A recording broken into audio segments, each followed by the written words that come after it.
Welcome back to the Daily Mastermind. George Wright III here, your daily dose of inspiration, motivation, and education. Having a great morning, I assume. So let's go ahead and jump right into it. Today, I want to talk to you about 5 tips on how you can stop procrastinating. So why is it that we as human beings often behave in ways that don't benefit us or give us further along in our journey? How often have you said or done something only to cringe when you think back to it? The truth is that your behavior is mostly driven by your unconscious mind, especially behavior that is hard to explain from an intellectual level. Procrastination is knowing what to do and having the ability and desire to do it, but still not doing it. Although there's a lot of apparent reasons for procrastination, the real cause for this, crazy behavior resides in our unconscious mind. Because, see, your conscious mind is very limited in its ability to deal with life. That over which you have conscious control is mostly limited to one thing at a time. This is why using your willpower to create any real change rarely works long term. In order to change, we've got to focus on our automatic behaviors first, which are controlled by our unconscious mind. So you can try and overcome procrastination by using willpower, but it'll usually be a short-term change. The cause for procrastination is not your conscious actions, but your unconscious associations that are to a large extent responsible for your behavior. So, your nervous system it's designed to preserve you. And, we've talked about this before. When fear presents itself, your nervous system kicks in, working, basically through your subconscious and trying to protect you. The ironic thing is that we train ourselves unconsciously to fear certain things by making false associations about the meaning. That's the acronym of fear, right? False evidence appearing real. Nothing in life has any meaning but really the meaning that you give it. So we create these neurological links to experiences that get stored in our nervous system so that we can act quickly and accordingly next time. And whenever something happens to us, we assign a meaning to it by the way we communicate that experience to ourselves. You got to kind of understand why this works and how this works. Unconsciously, we try to establish meaning, and at a very basic level, we're trying to establish whether something means pain or pleasure. And this meaning, that gets stored in our unconscious mind helps us to act or react more subconsciously in the future. So the challenge is that when associations are reinforced, we build up beliefs that greatly influence our behavior and are often the cause of our procrastination, because we're unconsciously avoiding things. Although procrastination makes no sense, intellectually, it actually reveals a lot about our unconscious and our self-imposed limitations or inabilities that we have in our life. So the major reason for procrastination is usually fear, and more specifically, our fear that taking action is going to lead to more pain or a painful experience of some kind, some type of emotional experience. And at some levels, our unconscious mind combines and searches its files to come up with associations, of these actions to a painful experience to protect us. And this can range from something which is, mildly uncomfortable to something physically painful, and that causes this procrastination.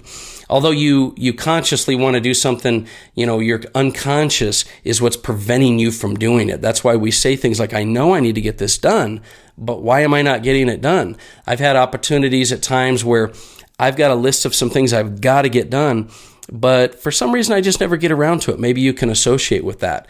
As human beings, we automatically seek comfort in the moment. And this is why we often procrastinate taking on tasks that don't feel good in the moment, although it would really mean more pleasure in the long term, in the future.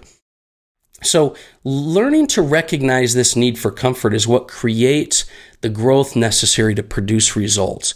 When you recognize this, when we start to see procrastination as a blessing in disguise, we can start to use it and embrace the behavioral insights it holds for us. So keep in mind, procrastination reveals our fears and quite by design, it's supposed to, gives us the necessary resistance needed to expand and grow in our own capacity to push past the fears and create the things that we really want in life. Does that make sense? The quality of your life is in direct proportion to the amount of discomfort that you can comfortably deal with. And procrastination can also shed some light on the goals that you most value as your concerns over procrastination on it show, and some parts of you, care enough to really be concerned about this.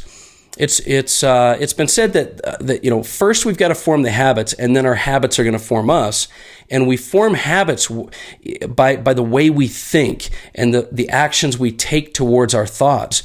Our thoughts lead to and help determine those actions, so it's important to analyze your thoughts. Like the engraved patterns on a record, your behavior are going to play the same tune every single time, and your associations to pain and pleasure play an important part in that behavioral habit that determines what you will or won't do. So over time, through repetition, we form habitual habits of thinking that cause us to automatically act or react in certain ways. So being aware of your associations to pain and pleasure is critical to dealing with the root cause of your procrastination. I hope that makes sense to you. There's many, many symptomatic solutions that will not create long-term results when you really think about it.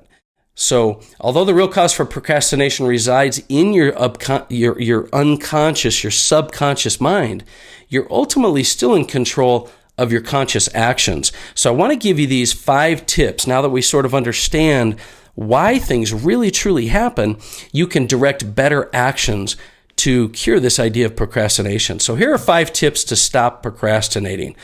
Give yourself a deadline for not procrastinating, right? So number 1, reduce the number of decisions you need to make throughout the day.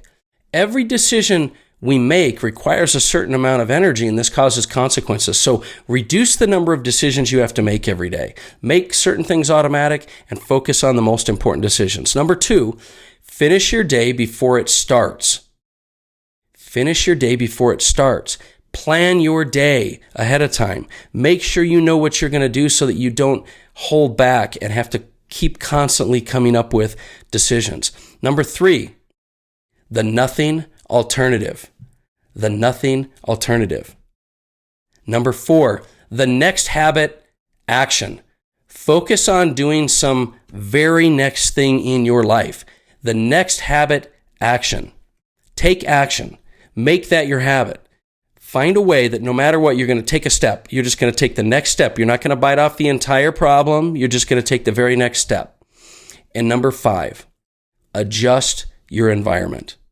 It's so important that when you have procrastination habits, like not getting up on time or not going to the gym or not finishing that meeting that you have, adjust your environment by putting steps in place that will limit the decision-making energy it takes. So for example, lay your clothes out for the gym the night before.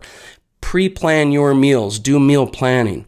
Find ways to get accountability partners, but adjust your environment so that it makes it simpler and easier to be able to make these decisions. So reduce the number of decisions that you're making.